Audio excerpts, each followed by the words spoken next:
하나님의 말씀은 사도행전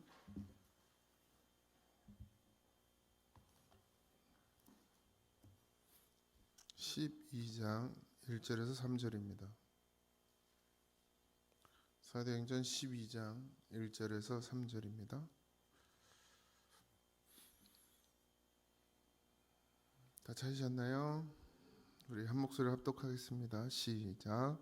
그때에 헤로드 왕이 손을 들어 교회 중에 몇 사람을 해하려 하여 요한의 형제 야고보를 칼로 죽이니 유대인들이 이 일을 기뻐하는 것을 보고 베드로도 잡으려 할세 때는 무교절 기간이라. 아멘. 오늘은 이제 사도행전 12장인데요. 이제 본격적으로 핍박이 시작됩니다. 이제 그 동안은 그냥 유대인들, 그러니까 서민들, 시민들끼리, 그러니까 유대인이 이제 보통 예수 믿는 사람들 핍박했죠. 그러니까 유대교 사람들이죠. 다 뭐 유대인이 많지만 유대교 사람들, 유대인 중에 유대교 사람이 있고 그리스도교 사람, 기독교 사람이 있었던 거죠. 정식으로 기독교라고 표현은 안 했지만 어쨌든 그리스도를 믿는 사람들, 그리스도인과 유대교를 믿는 유대인과 부딪힘들이 많았었죠. 핍박들이. 근데 이제 오늘 12장부터는 본격적으로 이제 정치적으로, 그러니까 왕이 이제 개입을 해서 죽이는, 사형에 처하는 그런 일이 일어나게 됩니다. 여기 그때 헤롯 왕이라고 그랬는데, 헤롯 왕은 이제 예수님 시대에도 계속해서 등장하죠. 그러니까 이 헤롯이란 이름은 왕의 이름 앞에 붙는, 그러니까 뭐 아그리빠 1세, 아그리빠 2세, 그럼 헤롯 아그리빠 1세, 헤롯 아그리빠 2세, 뭐 이렇게 했던 것으로 봐요. 제가 지금 생각은 안 나는데 헤롯 대왕이죠. 그러니까 제일 위에 있는 왕의 이름이 지금 생각은 안 나는데 어쨌든 예수님께서 오셨을 때 아이들을 다 죽이라고 했던 것도 헤롯 왕이잖아요. 헤롯은 헤롯 대왕이에요. 그러니까 제일 위의 왕. 그러니까 이제 지금처럼 생각하시면 안 되고 그 당시에는 이제 로마가 전 그 지역을 다 지배했잖아요. 그러니까 로마의 왕이 있는데 그 로마의 왕이 다 그러니까 다 관여할 수 없기 때문에 쉽게 얘기하면 지역마다 왕을 세웠어요. 그래서 이제 로마에 잘 보이거나 뭐 이런 사람, 그러니까 왕한테 일단 잘 보여야겠죠. 어느 정도 세력도 있어야, 돈도 있어야 되고 있어야 되지만 그런데 이제 로마의 왕이 이제 왕을 세웠단 말이에요. 그러니까 지역을 막 나눠요. 뭐 두 지역을 이렇게 네가 관할해라. 그러면 걔가 왕이 되는 거죠. 헤롯이 이제 이쪽 지역을 관할하는 왕이 된 거예요. 그러니까 일단 로마에도 잘 보여야 되고, 특별히 이제 그 헤롯 왕의 자녀들이 이제 여러 지역을 또 맡게 됩니다. 그래서 헤롯 대왕은 이제 큰 범이고 그 자손들이 이제 자식들이 이렇게 또 지역을 나눠서 분봉 왕이 됩니다. 그런데 그 중에 이 오늘 말하는 이 헤롯은 아그리파 1세, 그러니까 헤롯 대왕의 손자예요. 손자. 그러니까 여러 지역 중에 이제 지금 야고보가 있는 그 지역을 맡아서 관할하는 그런 왕이죠. 그러다 보니 위로도 잘 보여야겠죠. 그리고 이제 분위기가 그냥 단순히 지배하는 세력이 아니라 거기 지배하고 있는 지역의 사람들의 어떤 그러니까 이 왕을 좋아하느냐 안 좋아하느냐, 인기가 있느냐 없느냐에 따라서 또 해임 당할 수가 있어요. 그러니까 막 원성이 사고 막 불만이 많아지고 막 폭동이 일어나고, 그러니까 정치를 똑바로 못하면 이제 그 위에 왕이 너 나와 이러고서 이제 다른 사람을 세울 수 있어요. 그러니까 그 당시에도 예수님을 십자가에 못 박아 죽일 때도 그런 분위기였잖아요. 선동하고 막 박아야 된다니까 어쩔 수 없이 죄가 없음에도 불구하고 십자가에 못 박듯이 그렇게 다들 왕이긴 한데, 왕이고 뭐 지도자이긴 한데 그 사람들의 눈치를 볼 수밖에 없는 그런 상황이었습니다. 그리고 이제 군사력이나 이런 것들이 폭동이 일어나거나 그 마을이 전체적으로 다 그러면 그 사람들을 제어할 만한 군사력이 되지는 않았어요. 그 당시에는 지금처럼 뭐 이렇게 군대나 이런 게 제대로 조직되어 있지 않기 때문에 그래서 더 그들의 눈치를 볼 수밖에 없어요. 지배하고 있지만. 이 당시도 마찬가지였어요. 그래서 여기 그때라고 그러는데 그때에 헤롯 왕이 손을 들어 교회 중에 몇 사람을 해하려고 했다 이렇게 얘기했는데 이 그때라는 말은 아까 안디옥 교회가 예루살렘 교회에 헌금을 보냈을 때죠. 그러니까 이 아그리빠 왕은 안디옥 그 지역을 관할하는 거기랑 그 주변에 이제 몇 개 지역을 관할하는 왕이었어요. 그러니까 이게 무슨 말이냐면 이제 교회들이 성장하기 시작하고 그러다 보니까 계속되는 충돌이 일어나는 거예요. 유대인들하고 마치 애굽에서 우리가 애굽에서 이스라엘 백성들이 점점 그 수가 늘어났다고 그랬거든요. 그러니까 이제 뭐가 생기냐면 그 나라를 지배하는 왕은 얘네가 세력이 점점 커지니까 사람의 수가 늘어난다는 건 결국 군사의 수가 늘어나는 거거든요. 그러다 보니까 이 왕이 어떻게 했어요? 그때도 태어나는 아이들을 다 죽였죠. 남자 아이들을.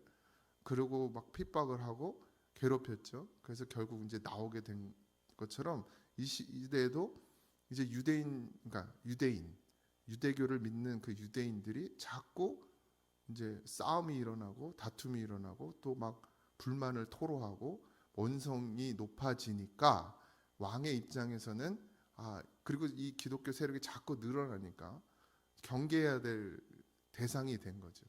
그래서 어떻게 해요? 지도자급인 사도들을 잡아다가 이제 죽이기 시작합니다. 그 중에 첫 번째 이제 순교를 당하는 것이 요한의 형제 야고보죠. 야고보는 갈릴리 호수에서 물고기를 잡던 어부였고요. 베드로처럼 그 12제자 중에 첫 죽음을 당하는 순교자가 됩니다. 이 교회의 부흥은 결국 또 다른 어려운 고난과 시련을 맞게 됩니다. 마귀는 그냥 놔두질 않죠. 우리 교회도 마찬가지입니다. 바르게 쓰려고 하고 정말 기도하는 사람이 점점 늘어나고 그리고 예수로 온전히 서려고 하는 사람들이 늘어나면 늘어날수록 교회는 어려움을 당하게 되어 있고 핍박을 당하게 되어 있습니다. 왜냐하면 마귀가 전혀 기뻐하지 않는 일입니다. 마귀는 어떻게 하든 우리를 넘어뜨리게 하고 교회를 무너뜨리게 하는 게 목적이고 이 공중 권세를 잡은 것이 마귀예요. 사단이에요. 그래서 마귀는 어떻게 하든 자기의 그 시대 그러니까 자기가 정해진 그 시간 하나님만 아시지만 그때 안에 어떻게 하든 하나님께로 못 가게 하려고 하나님의 자녀들을 잡아뜨리고 넘어뜨리는 게 그 사람이래요. 그 마귀의 일입니다. 그러니까 이 시대에도 마찬가지고 지금도 마찬가지고 하나님을 믿는 사람들의 수가 늘어나면 늘어날수록 마귀는 더 이제 발광을 하는 거죠. 그렇게 헤롯 왕을 그 마음을 조장하는 것처럼 유대교 사람들을 그 마음을 강팍하게 만들어서 더 그리스도인들을 핍박하게 만드는 것처럼 지금도 여전히 마귀는 역사하고 있고요. 더 아마 강력하게 역사할 것이라고 생각이 듭니다.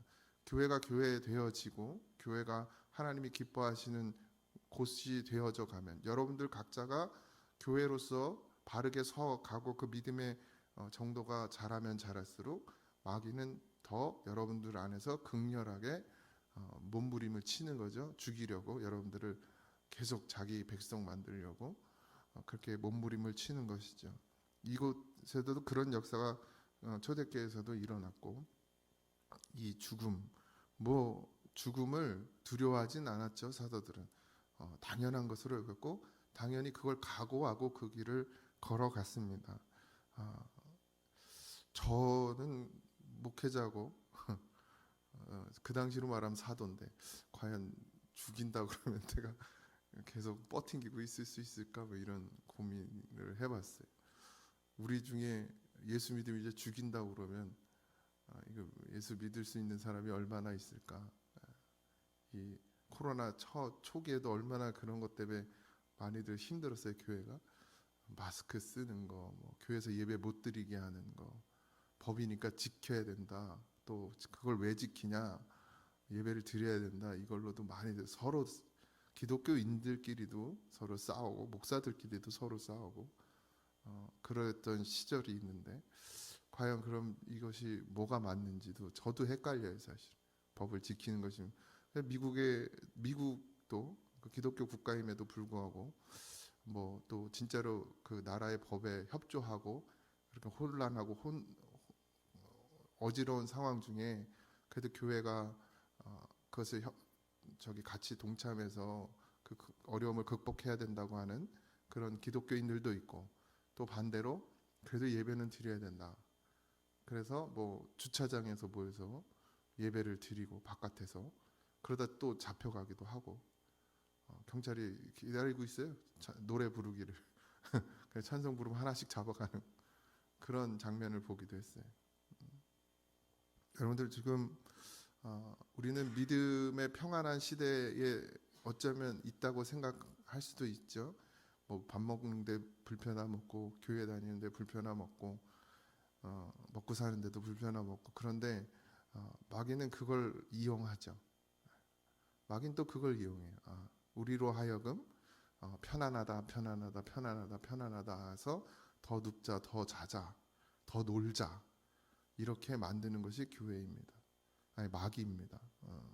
그래서 정말 깨어 있으셔야 하고, 이제 뭐 예배가 많이 사라지고 있어요. 지금 이제 수요 예배도 없어지는 교회들도 많고 새벽 예배도 없어지는 교회들이 있습니다. 근데 없애는 목사를 뭐라 하지 마세요. 아니 성도들이 나와야 예배를 드릴 거 아니에요. 근데 없어지니까, 점점 없어지니까. 물론 한 사람이 나와도 예배를 드려야 되는 게 목자지만, 솔직히 얘기해서 한 성도가 150명 되는데 수요일 날 하나 앉아 있으면 예배하고 싶겠습니까? 그냥 간두자고 그러고 싶지. 새벽 예배 요만큼 나와도 진짜 속이 터지는데. 그러니까 이게 목사 한 사람의 교회가 이렇게 되는 지경, 이 지경까지 오는 것이 목사 한 사람의 문제냐는 거죠. 뭐 그렇다고 해서 꼭 뭐 공예배를 다 드려야 믿음이다, 이렇게 교회다, 정말 잘 믿는 거다 이렇게 판단할 수는 없어요. 그럼 미국에 있는 사람들은 다 지옥 가야지. 거기는 예배가 없는데 주일 말고는. 물론 드릴 교회마다 좀 다르지만 어쨌든 여러분들 이 믿음을 지켜나간다는 것은 정말 목숨을 걸어야 되는 일입니다. 우리가 정말 실감을 못해서 그런 거지, 여러분들 삶 가운데서 눈을 잘 열고 보시면 영적 전쟁이 엄청 많이 일어나고 있어요. 여러분들 스스로에게도. 마귀는 늘 우리를 넘어뜨리는 자거든요. 그러니 늘 깨어 있으시고, 3절에 보면 유대인들이 이 일을 기뻐하는 것을 보고, 이게 누구냐면 헤롯 왕이 야고보를 데려다 칼로 죽이니까 유대인들, 그러니까 유대교 사람들이 좋아하는 거예요. 박수치고. 그러니까 어떻게 해요? 기뻐하는 것을 보고 베드로도 잡는다는. 그러니까 이 왕이 사람들의 눈을, 시선을, 사람들의 그 마음을 의식한다는 거예요. 생각, 그들의 어떤 저들이 좋아하면 하고 싫어하면 안 하고. 근데 아직은 기독교인들의 수가 그렇게 뭐 부흥이 됐다고 하지만 그냥 어떤 일반 시민들보다는 많지 않으니까, 유대교인들보다는. 그러니까 누구 말을 듣는 거예요? 많은 사람들의 말을 듣는 거예요. 얘네가 선동을 하면은 골치 아프니까. 그리고 유대인들은 어떻죠? 유대교는 물론 하나님의 말씀 안에 있지만 이에는 이, 눈에는 눈, 이런 족속이잖아요. 그러다 보니까 그리스도인들은 뭐예요? 죽으면 죽으리다. 그러니까 누굴 죽이는 게 나아요? 그리스도인들을 죽이는 게 나은 거지. 얘네 말 안 들었다가 또 선동, 뭐 폭동이 일어나면 안 되니까. 누구를 기뻐하게 하는 것, 사람을 보게 하고 사람을 기뻐하는 것은 바람직하지가 않습니다. 사람에게 보이는 것으로, 사람이 선한 것 같지만 선하지 않고 다 자기만을 위하는 것이 인간이에요. 근데 인간의 눈에 보기에 좋게 하는 것, 그것은 하나님이 기뻐하시는 일은 아니죠. 그러니 모든 것을 결정할 때는 늘 기도하고, 그리고 정말 하나님이 기뻐하시는 일을 선택하는 것이 가장 현명합니다. 그런데 내 욕심이 자꾸 들어가죠. 내 생각이 자꾸 들어가요. 그리고 그것이 옳다라고 생각해요. 제가 누누이 말씀드리지만 자기의 생각은 절대 옳을 수가 없어요. 그것이 아무리 교회를 위한다고 생각하고 아무리 좋은, 그렇지 맞아, 그 말이 맞는 것 같아도 그래도 자기 생각은 안 됩니다. 교회는 반드시 하나님의 뜻대로 되어져야 되기 때문에 목사 개인의 어떤 목회가 아니라, 물론 저도 목회관이 있어요. 그리고 제가 생각하는 목회의 방향도 있습니다. 그리고 제가 생각하는 성도의 자세들도 있지만 그건 제 생각이죠. 제 생각이 법은 아니니까요. 그러니 늘 하나님께 기도해야 되고 그 하나님이 인도하시는 대로 교회는 가야 합니다. 그러니 앞에 서는 자는 정말 중요해요. 우리 뭐 이제 막 국장님들도 뽑아놓고 회장님들도 뽑아놨는데 선교회장님들도 이 중요합니다. 예. 뭘로 해야 돼요?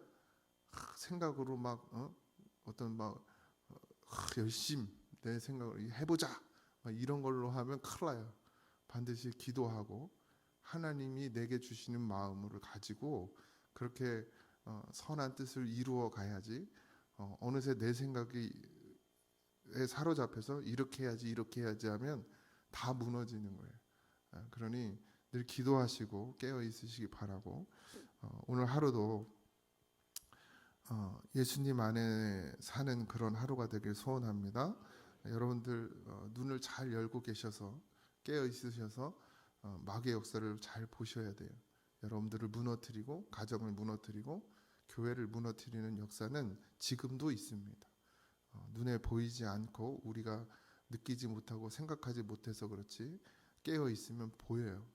그러니 늘 깨어서 내가 교회를 무너뜨리는 자가 가정을 무너뜨리는 자가 되지 않도록 늘 주님 앞에 깨어 있으시기를 주님의 이름으로 축원드립니다.